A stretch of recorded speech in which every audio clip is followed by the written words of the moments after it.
नमस्कार, good evening, शुभ संध्या दोस्तों। स्वागत है आपका अपने ही कार्यक्रम स्पोर्ट्स स्कैन में। घड़ी में समय हुआ है 8:30 और ये समय होता है खेल जगत की तमाम खबरों को समेट कर लाने का आपके अपने ही प्रोग्राम स्पोर्ट्स स्कैन में। तो स्वीकार कीजिए लवलीन निगम का नमस्कार। और खेल खबरों पर चर्चा के लिए आज हमने स्टूडियो में आमंत्रित किया है senior sports journalist Malay Nirav को।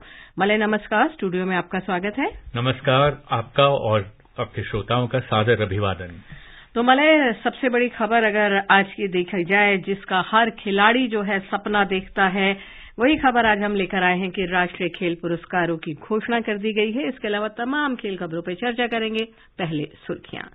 राष्ट्रीय खेल पुरस्कार घोषित। किदाम्बी श्रीकांत ने Australian open super 300 badminton tournaments और पीवी सिंधु ने BWF विश्व टूर फाइनल से नाम वापस लिया।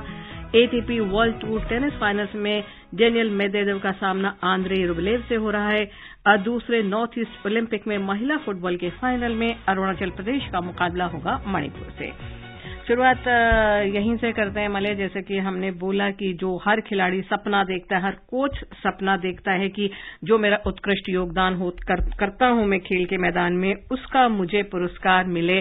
और वो अगर हम अपने देश की बात करें तो सबसे खेल प्रेमियों का तो होता ही है प्रेम, लेकिन उसके बाद राष्ट्रीय खेल पुरस्कार से जब उन्हें सम्मानित किया जाता है, तो आज इनकी घोषणा कर दी गई है। टेबल टेनिस खिलाड़ी अचंत शरद कमल को खेल रत्न पुरस्कार के लिए चुना गया है। युवा मामले खेल मंत्रालय ने आज इन पुरस्कारों की घोषणा की। अर्जुन पुरस्कार के लिए 25 खिलाड़ी हैं। द्रोणाचार्य पुरस्कार 5 कोच को मिलेगा और 3 कोच को लाइफ टाइम श्रेणी में पुरस्कृत किया जाएगा। 4 खिलाड़ियों को ध्यानचंद पुरस्कार दिया जाएगा। राष्ट्रपति द्रौपदी मुर्मू 30 नवंबर को सभी खिलाड़ियों को और कोच को ये पुरस्कार देंगी। बहुत सारे खिलाड़ी अगर देखा जाए, क्योंकि 25 खिलाड़ी हैं अर्जुन पुरस्कार से। सीमा पुनिया, लक्ष्य सेन, निखत जरीन, आर प्रज्ञानंदा, दीप ग्रेस एका हैं। ध्यानचंद पुरस्कार में अश्विनी अकंजू, सी धर्मवीर, BC सुरेश, नीर बहादुर गुरुंग हैं। और मतलब ढेर सारे देखा जाए, इस बार ऑनलाइन मांगे गए थे। और अभी अगर हम फिलहाल एक निगाह डालें तो डिजर्विंग खिलाड़ी को पुरस्कार इस बार दिया गया। इस बात में कोई संदेह नहीं है कि जो सर्वश्रेष्ठ खिलाड़ी हैं उनको पुरस्कार के लिए चुना गया है। और अगर आप मेजर ध्यानचंद खेल रत्न पुरस्कार की बात करें, जो सर्वश्रेष्ठ पुरस्कार माना जाता है, हर खिलाड़ी का सपना होता है कि हमें वो पुरस्कार मिले। तो आप देखिए, 4 राष्ट्रमंडल खेलों में स्वर्ण पदक, 2 एशियाई खेलों में स्वर्ण पदक, 4 बार ओलंपिक खेलों में भागीदारी और 2 ITTF प्रो टूर टाइटल्स, उनके खिताब उनके हाथों में। तो ये हैं अचंत शरद कमल। तो इनसे बढ़िया इतिहास में, भारत के इतिहास में कोई टेबल टेनिस का खिलाड़ी हुआ नहीं था। तो ऐसे में जब उनको मिला, और अब देखिए उनकी उम्र सन 82 में उनका जन्म हुआ था, तो 82, 18 और 22, 40 वर्ष की उनकी उम्र हो चली है। और ऐसे में जब उनको सम्मान किया गया, वो इसलिए किया गया, इतनी लंबी अवधि तक लवलीन जी, मैं उनसे तब मिला था जब वो एथेंस ओलंपिक्स में पहली बार गए थे 2004 में। 2008 में बीजिंग में मैं उनके साथ था।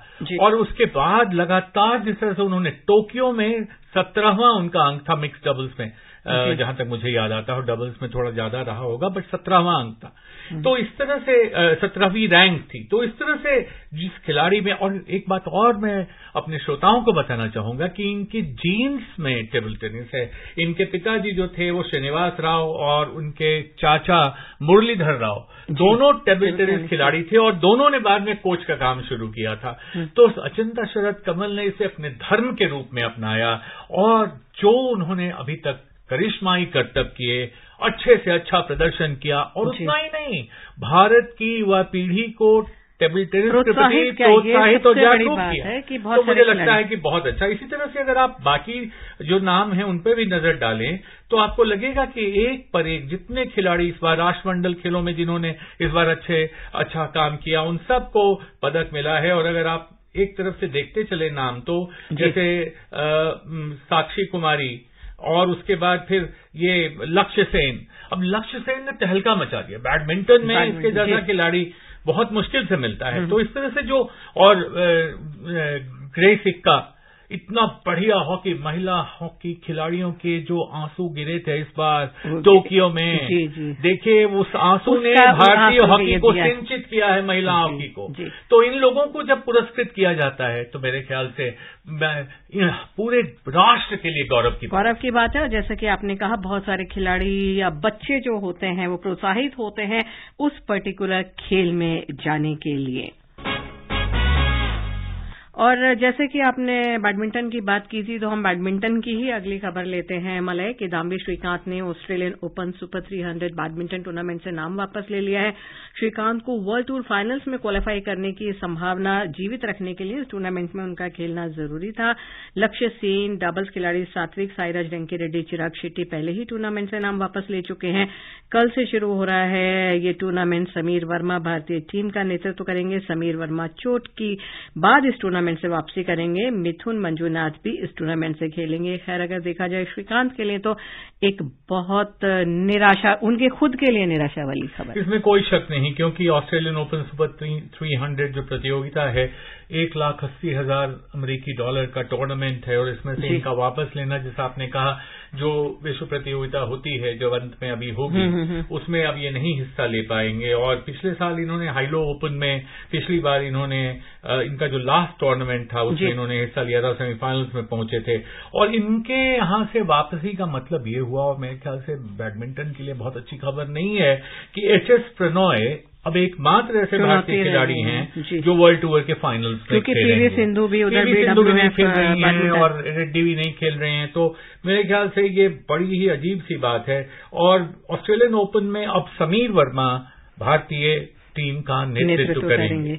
उम्मीद है कि वहां से अच्छी खबरें हम अपने श्रोताओं को देते रहेंगे। और पीवी सिंधु, जैसे अभी हमने जिक्र किया, साल का अंतिम टूर्नामेंट BWF बैडमिंटन विश्व टूर फाइनल से उन्होंने नाम वापस लिया है।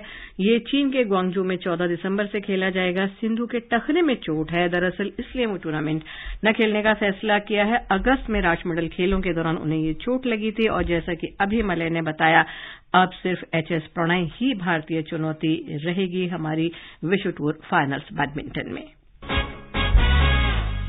और ATP world tour tennis finals की बात करें मले, रूस के डेनियल मेदवेदेव का सामना आंद्रे रूबलेव से हो रहा है। एक अन्य मुकाबला देर रात खेला जाएगा, जिसमें ग्रीस के स्टेफानोस सित्सिपास और 7वीं वरीयता प्राप्त सर्बिया के नोवाक जोकोविच आमने सामने होंगे। ये टूर्नामेंट राउंड रॉबिन आधार पर खेला जाएगा। खिलाड़ियों को 2 ग्रुप में बांटा गया है। दोनों ग्रुप के जो शीर्ष 2 खिलाड़ी हैं उस सेमीफाइनल में खेलेंगे।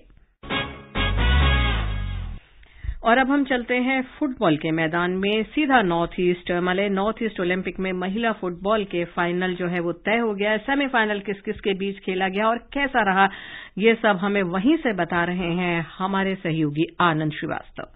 मेघालय की राजधानी शिलांग में दूसरे नॉर्थ ईस्ट ओलंपिक गेम्स में आज महिला वर्ग के 2 सेमीफाइनल मुकाबले खेले गए। पहले सेमीफाइनल में मणिपुर ने शानदार प्रदर्शन करते हुए मिजोरम को 2-0 से हराया। मैच की स्टैंड आउट परफॉर्मर उनकी कप्तान सिल्की देवी रही, जिन्होंने 1 गोल किया और 1 गोल लक्ष्मी देवी ने किया। सेमीफाइनल अरुणाचल प्रदेश और सिक्किम के बीच खेला गया। सिक्किम ने 1-0 की बढ़त बनाई, लेकिन उसके बाद अरुणाचल प्रदेश ने कमाल की वापसी की। एंजल तमांग और काई रूमी के 2-2 गोल के साथ कप्तान रामचिंग ने 1 गोल किया और मुकाबले को 5-1 से अरुणाचल ने अपने नाम कर लिया। फाइनल मुकाबला परसों होना है, जहां अरुणाचल प्रदेश का सामना मणिपुर से होगा, और कल ब्रॉन्ज मेडल के मुकाबले में सिक्किम और मिजोरम की टीम आमने सामने होगी। शिलांग से स्पोर्ट्स कैन के लिए आनंद श्रीवास्तव।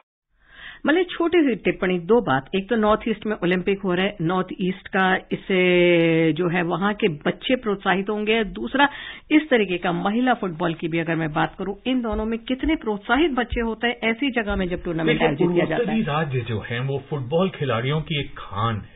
प्रतिभाओं को सही समय पहचान कर उनको तराश कर राष्ट्रीय खेलों के लिए तैयार करना, ये काम जो शुरू हुआ है, खासकर ये जब से भारत में हमारे प्रधानमंत्री जी ने ये पूरा एक अभियान शुरू किया है और खेलो इंडिया अभियान का ये हिस्सा है, तो मुझे लगता है कि ये बहुत बड़ी बात है। दूसरी बात कि आपने देखा अभी फीफा अंडर 17 वर्ल्ड चैंपियनशिप हुई, उसमें एक बहुत अच्छी चीज हुई कि स्कूली बच्चों को देखने के लिए प्रोत्साहित किया गया, उन्हें फ्री भेजा गया। 80,000 बच्चों बच्चों ने ये टूर्नामेंट देखे, तो आपको देखकर जब लगता है कि दुनिया की लड़कियां 17 वर्ष की कम से कम उम्र की लड़कियां जब इतना बढ़िया फुटबॉल खेल रही हैं, हम क्यों नहीं खेल सकते? सही बात। तो ये बहुत अच्छी बात है, इससे जागरूकता बढ़ती है।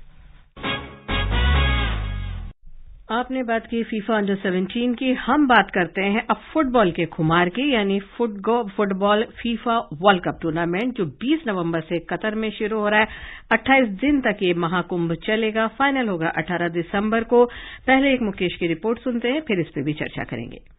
ऑस्ट्रेलिया में 29 दिन तक चला 2020 क्रिकेट विश्व कप टूर्नामेंट संपन्न हो गया है। क्रिकेट के मैदान के बाद अब खेल प्रेमियों को फुटबॉल के मैदान पर जादू देखने को मिलेगा। फुटबॉल का महाकुंभ फीफा विश्व कप कतर में 20 नवंबर से शुरू हो रहा है। 28 दिन तक चलने वाले इस टूर्नामेंट का फाइनल 18 दिसंबर को खेला जाएगा। दुनिया के दिग्गज फुटबॉल खिलाड़ी लियोनेल मेसी और क्रिस्टियानो रोनाल्डो सहित कई स्टार खिलाड़ी मैदान पर जादू दिखाने को बेताब हैं। क्रिस्टियानो रोनाल्डो और लियोनेल मेसी 5 विश्व कप खेलने वाले खिलाड़ियों की सूची में शामिल हो जाएंगे। इससे पहले मैक्सिको के एंटोनियो, जर्मनी के लोथार माथायस, मैक्सिको के राफेल मार्क्यूज और इटली के जियान ल्यूगी बुफान 5-5 विश्व कप खेल चुके हैं। वर्ष 2010 में गोल्डन बूट का पुरस्कार जीतने वाले जर्मनी के थॉमस मुलर इस विश्व कप में मौजूदा खिलाड़ियों में गोल करने के मामले में सबसे आगे हैं। मुलर 3 विश्व कप के 16 मैचों में 10 गोल कर चुके हैं। उनसे आगे निकलने के लिए Cristiano Ronaldo, Luis Suarez, Harry Kane, Lionel Messi, Neymar और जेम्स रॉड्रिग्स के बीच होड़ होगी। हालांकि विश्व कप इतिहास में सर्वाधिक गोल करने का रिकॉर्ड जर्मनी के मिरोस्लाव क्लोज के नाम है। उन्होंने 24 मैचों में 16 गोल किए हैं। जर्मनी के मुलर का कतर में ये चौथा विश्व कप होगा। मुलर भले ही इस समय फॉर्म में नहीं है, लेकिन 2010 में दक्षिण अफ्रीका में अपने पहले विश्व कप में उन्होंने 5 गोल किए थे। यदि वो इस विश्व कप में 10 गोल करने में सफल रहते हैं तो मिरोस्लाव क्लोज के 24 मैचों में 16 गोल करने के रिकॉर्ड को पीछे छोड़ देंगे। क्रिस्टियानो रोनाल्डो का ये 5वां विश्व कप होगा। वो 17 मैचों में 7 गोल कर चुके हैं। 2006 से लगातार हर विश्व कप में खेलने वाले रोनाल्डो 117 अंतर्राष्ट्रीय गोल कर चुके हैं। वो ज्यादा से ज्यादा गोल कर अपनी कप्तानी में पुर्तगाल को पहला विश्व कप खिताब दिलाना चाहेंगे। लगभग 1 महीने तक चलने वाले फुटबॉल के इस महाकुंभ में कई रिकॉर्ड टूटने के साथ साथ कई कीर्तिमान भी स्थापित होंगे। Mukesh Kumar, sports can. जाहिर बात है, जैसे मुकेश ने कहा कि अब सबकी निगाहें कतर पर होंगी, जहां अगले हफ्ते से फुटबॉल का जो है महाकुंभ शुरू हो रहा है और महाकुंभ के यात्री आने भी शुरू हो गए हैं। लवलीन जी, आज लियोनेल मेसी पहुंचे हैं कतर और अर्जेंटीना और यूएई के बीच फ्रेंडली मैच 16 नवंबर को खेला जाना है। दुनिया भर के खिलाड़ी वहां पहुंच रहे हैं और ये जो मेला लग रहा है खिलाड़ियों का, जैसा वो नाम ले रहे थे, इस समय बहुत तरह की बातें होंगी, विवाद भी होंगे मेले में जैसे होते हैं, और विवाद शुरू भी हो चुके हैं। हम उनकी चर्चा आगे वाले कार्यक्रम में कर सकते हैं, लेकिन बहुत बड़ी बात है, ये पूरा देश इस समय वही देखेगा। और जाहिर तौर पर जैसे क्रिकेट में हमने उलटफेर देखा, अभी जो कल परसों खत्म हुआ है हमारा 2020 वर्ल्ड कप, इस तरीके के उलटफेर भी शायद हमें फीफा में देखने को मिलेंगे। और क्रिकेट के चलते चलते बात करें, विराट कोहली, सूर्य कुमार यादव को ICC team of the tournament में शामिल किया गया है। आईसीसी ने T20 विश्व कप खत्म होने के बाद अपने प्लेइंग 11 की घोषणा की। इंग्लैंड के 4 खिलाड़ियों को जगह मिली है। टीम में 12वें खिलाड़ी के तौर पर ऑलराउंडर हार्दिक पांड्या हैं।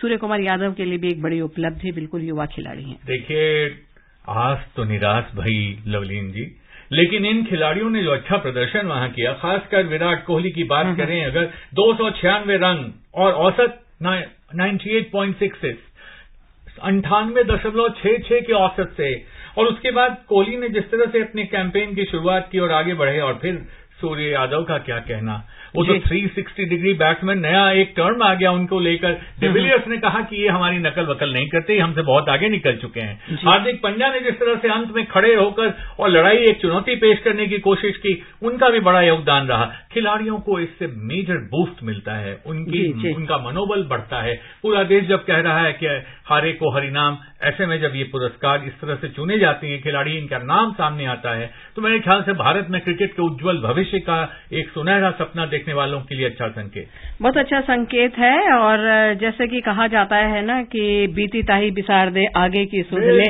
तो हम यही कहेंगे कि अब हमारे खिलाड़ी सूर्य कुमार यादव, वो हार्दिक पांड्या और जो युवा खिलाड़ी हैं, वो आगे बढ़ेंगे और अच्छी अच्छी खबरें जो है हम अपने श्रोताओं को देंगे। आप हमारे स्टूडियो में मलय तमाम खेल खबरों पर चर्चा की, इसके लिए बहुत बहुत धन्यवाद। और लिसनर्स, हम आपसे इजाजत चाहेंगे। नमस्कार, गुड नाइट।